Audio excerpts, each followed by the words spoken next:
They say Alexander feared only one thing. Not armies, not death, not even the gods. He feared being forgotten. And on the night the forest tried to claim his soul, he came closer to that fear than ever before. The northern forests of Macedonia were older than his empire, older than his father Philip, older than the idea of conquest itself. Ancient soldiers used to whisper that spirits lived between those trees, spirits that tested kings. Alexander did not believe in spirits, he believed in destiny. From childhood, oracles told him he was chosen, the son of Zeus, the ruler of the known world, the man who would never truly die. But prophecy can be a dangerous thing, because when a man believes he cannot fall, he stops seeing the edge. That night, under a sky without stars, Alexander walked alone. No generals, no army, no glory, only armor scarred from Persia and a sword that had tasted too much blood. In the center of the forest stood a blackened oak tree, struck by lightning decades ago. The villagers refused to go near it because from its highest branch hung a body. It had the shape of a man, but its proportions were wrong. Its arms hung too long, its joints bent in unnatural angles, its feet twisted backward, its skin pale as bone ash. Its eyes were completely white. The locals believed it was an ancient forest entity, older than Olympus, something like the old Balkan wood spirits that punished arrogance. Alexander had been sent here by a secretive priest. "If you truly wish to conquer the world," the priest had told him, "bring me the spirit of the dead oak. Bind it, and no force will stand against you." Alexander never ignored opportunity. He climbed the tree. The temperature dropped instantly. His breath turned to mist. When he touched the corpse, it inhaled. A dry, splitting sound, like wood cracking in winter. Alexander. His name echoed between the trees. Son of Philip, student of Aristotle, breaker of empires. Alexander did not react. He lifted the body onto his shoulder. It was impossibly light. Then it spoke again. "You seek to conquer the world. But tell me, have you conquered yourself?" Alexander stepped forward.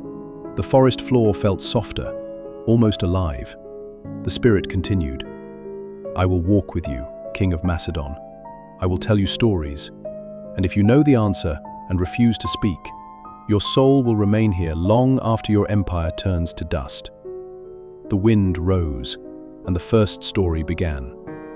There was once a ruler who believed the gods had chosen him. Every victory strengthened his belief. Every enemy defeated confirmed his destiny. But the more land he conquered, the more he feared losing it. So he ruled with fear. He built statues in his own image. He declared himself divine. He demanded worship instead of loyalty. One night, an old woman approached his palace gates and said, "A man who needs statues to be remembered already knows he will be forgotten." The ruler had her executed. Years later, his empire collapsed. His statues were torn down. His name survived, but only as a warning. The spirit's voice grew colder.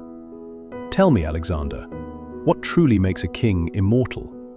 Alexander's jaw tightened. He had visited the oracle of Siwa. He had heard priests call him the son of Zeus. He had begun to believe he was beyond ordinary men.